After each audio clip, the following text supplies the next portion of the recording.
Took a while to get into your stride, but you must be really pleased with how convincing it was in the end tonight. Yes, of course. I think we started the game really well. We scored the goal and we let a little bit Wolves to come back to the game. We suffered in the last play of the first half, but then in the second half, with the good pace, with good quality in the decision, we finished the game and also Wolves is in one difficult moment, so I think it was a good win. You had the most shots of any game since you've been in charge. I know you can only play against the opposition in front of you, but did that show perhaps you're getting more clinical? No, we scored 4, but we had a lot of shots, so I cannot make that connection with more clinical. I think we improved a lot. If you compare last season and this season, we are creating so much more chances and score more goals and having more real situations of danger. So I'm really pleased with that. You brought Mason Mount into the team. You must be really pleased with the way he worked with the front three and the way they were particularly fluid throughout the match. Yeah, they have the quality to do that. They can change positions, especially if you play a guy like Mateus Cunha. He moves more than a normal 9 or typical 9, so we took advantage of that. If there was a concern, it must have been that you only went in 1-1 at half-time. Were the words needed to be said that you had let Wolves back into the game then? Yeah, well, that was clear. It was so clear that the players felt that we scored a goal, we have the game control, we are creating chances, no chances for the opposition, but we need to understand that in our moment anything can happen. And it doesn't matter the result, we need to push forward, and we did that in the second half. And was the early goal in the second half perhaps key to that and giving the players the belief to push on? Yeah, but I felt since the first minute that if it's not sooner, we would win the game. So I really enjoyed the way we played the second half. And looking forward, really important to build on this now and put in another performance like that with that creativity. Yeah, every week that we win a game, I have that question. So we need to win the next one. This one is in the past. Let's go. Thanks for your time, Ruben. Thank you very much. Yes, they were disappointed to drop points last week, but maybe, as Ruben Amorim says, they are building something now. Lost 1 of their last 9. In fact, only Manchester City have outscored them over that same period. It's particularly away from home, Jamie. They seem to be building some consistency. Yes, but as he said he's answered that question so often. It feels like when we're making sort of those assumptions about Man United, there's a bad result round the corner, and they are the Monday Night Football team at the moment. They're on again next week, and that'll be a much tougher proposition. But this result tonight will be dressed up as like, oh, they're playing Wolves. They've only got 2 points. Wolves are awful. I mean, listen, they've gone away from home in the Premier League. They've won 4-1, look really convincing. Yes, Wolves are a poor team, but we're talking about a Manchester United team who lost at home to Everton with 10 men, drew at home to West Ham, who were in the relegation zone as well. So when you actually look at the results they've had, certainly at home against teams they should beat, to go away from home and win 4-1, win convincing, that'll give them a little bit of confidence going into, as I said, a much tougher game next Monday. And an important game as well before they start to lose players for the African Cup of Nations. We'll watch them against Bournemouth next Monday. I think they're going to be available for that game. Just double check myself. 6:30 as ever, Sky Sports Premier League. Now, what about the Wolves side of this story? 4 straight defeats for Rob Edwards in his first 4 games in charge. Here he is with Johnny. Spirit and even quality at times, but was it perhaps the energy and the overall quality that counted against you? Overall quality, there was a difference, no doubt about it, but we gifted the first 3 goals away, Johnny, and from half time when we put ourselves in a position to, we were back in the game and finished really strong that first half. So there was a positive energy, there was a good feel around. Then to start the second half as we did was really, quite baffling. We gifted the 3 goals, the first 3 goals. It was like, watching maybe a kids' game for elements of the first 3 goals that we gave away. And if you do that at this level, you're not going to win.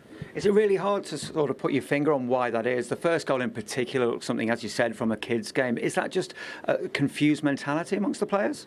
No, I just think there was a bit of decision making. But then the reaction then after we've lost the ball needs to improve. The second one, we're in a really good moment. Obviously, it was when the moment that JJ got injured as well. We got a great chance to go on the attack, and then we end up within a few seconds then conceding ourselves with some poor decisions. And the third one, I think we won it back about 4 times. Just kept giving it them back. And yeah, you're going to be, you're up against it. You can't win a game of football if you're doing that. Obviously, then at 3-1, it's difficult. The whole atmosphere is difficult, and it's hard to come back from there. How tough is that on the sidelines when you're sort of facing a damage limitation situation? You know you can't get back into it, and you're against a team with a lot of quality and a lot of confidence. Really, really difficult. The conversation on the side, you want to show a willingness to try and get back in the game and try and win it, but on the flip side, their counter-attacking is deadly. You could leave yourself open. You're taking defenders off and going with more attacking players. So there's a lot of difficult decisions, and especially once it goes to 3-1. You'll have been aware as well that a lot of fans didn't come in until 15 minutes into the game, and there are a considerable number protesting outside. Can you understand where they're coming from? Yeah, of course. They've not seen a team win for ages. So I get the anger and the frustration completely. If I was a supporter, I'd be angry myself, because we all want to see our team competing, and at the moment we're not doing that. And in terms of going forward, do you feel this is something that's going to be bubbling along for quite some time now in terms of the protests against the ownership? I can't control that. I'll just try and look after the team and try and try and help build some confidence and try and build some belief. And those are the only things that I can concentrate on, Johnny, to be honest. Appreciate your time, Rob. Thank you. It all smiles for United and Mason Mount. 4 goals is a bonus for them, 3 points. But I must say, on the other side of it, they've still only kept 1 clean sheet all season. They've conceded 22 goals as well. Is that why they're not higher up the table and they haven't got the consistency they're after? Yeah, they would have liked to have kept a clean sheet tonight, I think, going to Wolves. And I don't think they really gifted Wolves many chances. Just that one late on in the first half, which they got punished for. But I think overall, within the game, they defended pretty well. Kept Wolves to very few chances. And teams in the Premier League, like Mason Mount said there, they are going to create chances at times, and it's about, as a unit, as a team, staying compact and defending well when you can. And just tonight, they just switched off for that brief moment at the end of the first half. Which has been a recurring theme, and when James's Everton frustrated them and West Ham did in the last game, that's why they're frustrated. They're not higher in the table, but at least tonight they responded in the second half and got the job done. Yeah, they certainly did. And it was really evident right from the first couple of minutes of the second half that this was going to be one-way traffic. They got in once or twice before they actually scored. And Wolves all of a sudden played a high line, had trouble defending the numbers that flooded forward. So, yeah, we all know in terms of the players, Manchester United have got a lot to offer. We see it in glimpses, and there's been plenty of false dawns for years and years and years now. But that's a nice position. 6th in the league, a point behind Champions League places is something that all of a sudden it gets you up in the morning thinking, come on, lads. When you're floating around 15th, 16th like they were last season, it's demoralising. You don't even look forward to playing football. It's just horrible. You want the ground to swallow you up. So at least now they've got something to play for, and this is a bit more like it. Still a long way to go, of course, but signs are promising tonight. Yeah, and they got the reaction, as Mason Mount was talking about there in the second half, and got the goals, and he was involved, obviously scoring one, creating another. Brian Mbeumo's been a big success this season as well, hasn't he? Another goal for him. Yeah, and we, as Michael said, we saw the space that United were finding in behind the back 3 or back 5, as you would say. You could see here Dalot exploiting that space in behind in a square pass to Mbeumo. You just see Mosquera, who's the right centre half. He sort of reads the initial pass, but then he gets intercepted by, I think it's Carragher. Sort of gets his feet sort of tangled up until he turns the wrong way and loses Dalot. And as you see just earlier in the clip, Agbadou tries to sort of step and to intercept the pass, and he just doesn't really get in the line of the ball, and then it just leaves the space wide open for United to expose and Mbeumo to tap it in.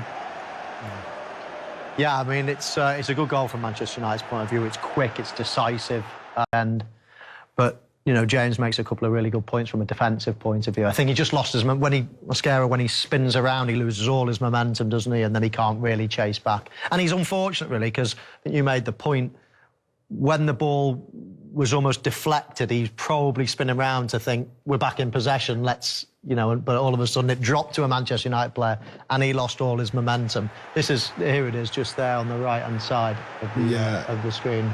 So he almost does a 360 spin, doesn't he? Yeah, he tracks Dalot initially, and as I said, there's a pass gets intercepted, he's almost trying to find the ball again, probably ends up turning off the wrong shoulder to try and find where the ball is, and before he knows it, Dalot's carried on making his run, and it's been slipped into by Cunha, and expose the sort of back three. Keeper comes rushing out and an easy tap in for Mbeumo.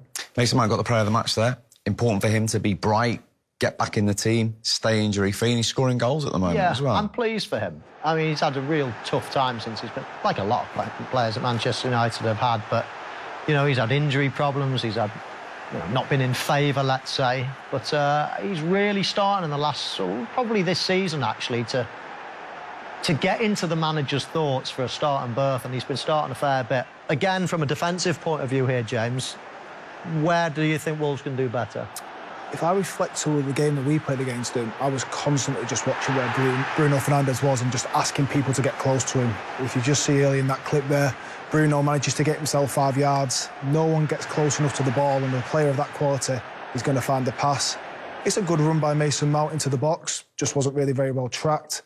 You're probably expecting more from your right back to track the runner on the inside, and a good finish, and yeah, game's out of sight by then. You say you keep a close eye on Bruno Fernandes. There's a reason for that. We all know some assists are questionable, but not really with Bruno Fernandes. But he has now contributed to the most in the Premier League this season. Bruno Fernandes ahead of the likes of Cherki, Kudos, Doku. Your own Jack Grealish is on that list as well. He's always alive and looking for something, isn't he? Yeah, we said it in game. He's at the heart of everything for Manchester United. He seems to be, every time there's a goal involvement, a cross that causes a problem for the other team, a pass, it always seems to be Bruno at the heart of it. And you see, you give him 5-10 yards of space there, he's going to find the pass. So you need people as close to him as possible at all times, and Wolves didn't manage to do that tonight. Now, we found the fourth in the penalty spot. Before we see him converting it, there's a little bit of a discussion to have, shall we say, about the awarding of it, considering one wasn't given in the first half. But let's take this one in isolation first. Any issue? No Good issue. use of VAR? Good use of VAR, yes. I thought it was quite similar in many ways. The only thing that I thought was different is this definitely hits him below the shoulder. It's sort of on the forearm stroke elbow, so it's definitely in a position, no question about it. But I think it was similar in a way. Both, you know, sticking their arm out when the ball was heading towards goal. I mean, I thought they were both penalties. I probably thought that was more of a penalty just because it hit him a lot lower on the arm. And Bruno Fernandes dispatched it, but is that a good use of VAR for you? I think we think that both of them are penalties, so I'm confused as to why one is and one isn't. But for me, that's a guaranteed penalty and easily dispatched by Bruno. OK, so let's have a look at the one that wasn't given in the first half against Agbadou. Michael's got this at 70%. Yeah. So what's the mistake? You were 99. So I think they're very similar. The only difference is that hits him a little bit higher. Half an inch? Does it hit him on the badge? Listen, I think it's a penalty. Stop shaking your head at me. Yeah. I think it's a penalty, all right? But we all know the rules, Steve. We all know that it's got to be... I mean, that hits him low. That is definitely a penalty. I think the other one is a penalty, but I think that hits him so low and he sticks his arm out. That's, you know, that's undisputed. As I say, I think they're both a penalty. I'm just trying to understand from a VAR's point of view why they wouldn't give it. And I think one question mark could be, was it too high? I don't think it was, but I think that's possibly one question. But no, I thought they were both penalties. Yeah. Just watching that one back there, it looks like he maybe flinches at that one a little bit, whereas Agbadou's arm was maybe just a bit out. He actually looks like he throws his arm out a touch more just as the ball gets towards him. Maybe just like an instinctual reaction to that. But yeah, for me, both are penalties. As opposed to moving your body. No. Right, let's get some Manchester United reaction instead after that 4-1 win. Here is Ruben Amorim.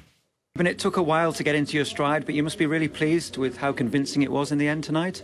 Yes, of course. I think we started the game really well. We scored the goal and we let a little bit Wolves to come back to the game. We suffered in the last play of the first half, but then in the second half, with good pace, with good quality in the decision, we finished the game and also Wolves is in one difficult moment, so I think it was a good win. You had the most shots of any game since you've been in charge. I know you can only play against the opposition in front of you, but did that show perhaps you're getting more clinical? No, we are we scored 4, but we had a lot of shots, so I cannot make that connection with more clinical. I think we improved a lot. If you compare last season and this season, we are creating so much more chances and score more goals and having more real situations of danger. So I'm really pleased with that. You brought Mason Mount into the team. You must be really pleased with the way he worked with the front three and the way they were particularly fluid throughout the match. Yeah, they have the quality to do that. They can change positions, especially if you play a guy like Mateus Cunha. He moves more than a normal 9 or typical 9, so we took advantage of that. If there was a concern, it must have been that you only went in 1-1 at half-time. Were the words needed to be said that you had let Wolves back into the game then? Yeah, well, that was clear. It was so clear that the players felt that we scored a goal, we have the game control, we are creating chances, no chances for the opposition, but we need to understand that in our moment anything can happen. And it doesn't matter the result, we need to push forward, and we did that in the second half. And was the early goal in the second half perhaps key to that and giving the players the belief to push on? Yeah, but I felt since the first minute that if it's not sooner, we would win the game. So I really enjoyed the way we played the second half. And looking forward, really important to build on this now and put in another performance like that with that creativity. Yeah. Every week that we win a game, I have that question. So we need to win the next one. This one is in the past. Let's go. Thanks for your time, Ruben. Thank you very much. Bye-bye. Yeah, Monday Night Football next week is Manchester United again against Bournemouth. 27 shots they had there, but as we've said, it's difficult really to judge given the opposition, but they can only do what they've done tonight. And as he was pointing last season, they weren't doing that even against the worst team in the league, were they? No, last season was so bad. It was such a write-off. This season is better. Still lots of room for improvement, but creating so many chances, scoring 4 goals can only help. As you say, there is a slight caveat that Wolves are one of the worst teams we've seen in the Premier League. But you can't do any more than that. I mean, as much as Wolves are a poor team, there's no mugs in the Premier League. You know, it's always of a decent standard. And Manchester United have dispatched them pretty comfortably. I mean, they must have been sick as anything going in at half-time, 1-1. I mean, Wolves hardly had a kick in their box, and they've gone in, they must have been shaking their heads. But thankfully, from their point of view, they put it right pretty early in the second half, and it was all over after about 50, 55 minutes. Although you kept the clean sheet against them, they are creating more chances than they were last season. They are much more potent offensively, aren't they, with the players we've discussed? Yeah, I think we saw the strength of United tonight. If they've got space in behind, with the pace they've got, the quality of players like Mount, Bruno Fernandes and Bremo making the runs, Cunha dropping into the space to create the space in behind, we saw a real strength of United tonight.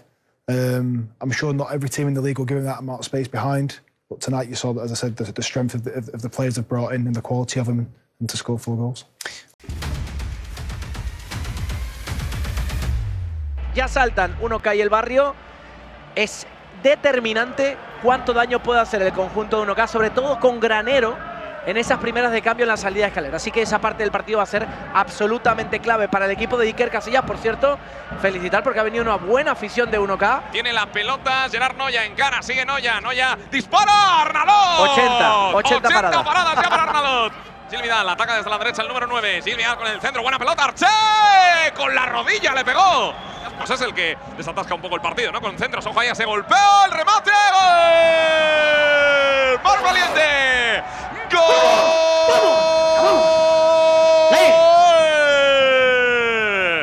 ¡Del Barrio! ¡Marca Mar Valiente!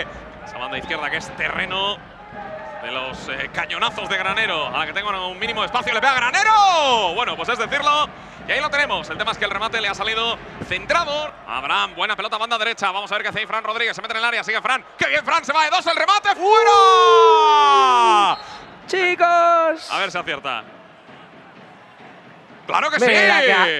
Busca el Barrio el segundo gol. Arché. Arché para Gil. Gil que le puede pegar a este Gil. Buen recorte. Gil al palo. Le manda Arché. ¡Dios! ¡No! Madre mía, qué parada. Y a centímetros del remate, ¿eh? No, la reacción ha sido impresionante. ¡El disparo! ¡Madre de Dios! ¡Otro que vuela! ¡Otro más! Que está la pelota para John de la Cruz, la quiere levantar, vuelve a pegar la pelota en el cuerpo de un jugador del Barrio, el remate con la puntera y acaba deteniendo a Gerard Vacas. Será córner favorable a 1K. Bueno, a ver. Gol doble. Gol doble. A ver, saque de banda. Balón puesto en movimiento, intentaba rematar Mar Valiente, el remate, ¡gol! ¡Paufer! ¡Gol!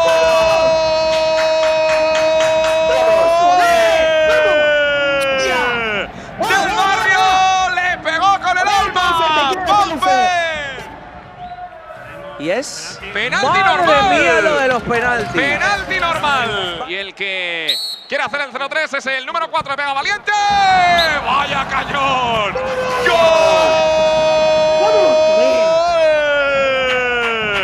Ahí están Arnalot y Vacas como candidatos, como guardametas, y también Mar Valiente y Pau Ferojo la recuperación. Tiene la pelota al Barrio que puede sentenciar el remate. ¡Gol! Knockout. ¡Gol! ¡Let's go, Barria! Ponme el 5, ponme el 5. El cambio del partido ha sido radical en los últimos 10 minutos.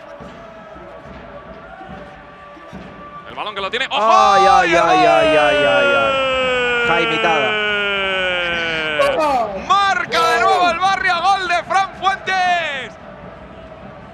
El equipo de Juan Arroita, que no ganaba un encuentro con esta tranquilidad, entre comillas, al final, con un margen tan amplio, con 2 goles dobles que han hecho pasar el partido del 0-3 al 0-7. Paufer, ha costado, pero por fin ha llegado esa victoria tan deseada con goleada. Ha costado mucho, pero bueno, le damos emoción hasta el momento final, recta final, y ahora, pase lo que pase con Pío, nos lo jugaremos contra ellos. Eso te iba a decir, pase lo que pase con Pío, la semana que viene, o ellos, o tú, o tu ex equipo, o tú. Bueno, o el Barrio o ellos, pero sí. La vida, yo qué sé, no sé, son cosas muy raras que suceden, pero ahí estaremos. Ahora estoy en el Barrio, así que espero que gane el Barrio. Enhorabuena y a disfrutarlo. Gracias.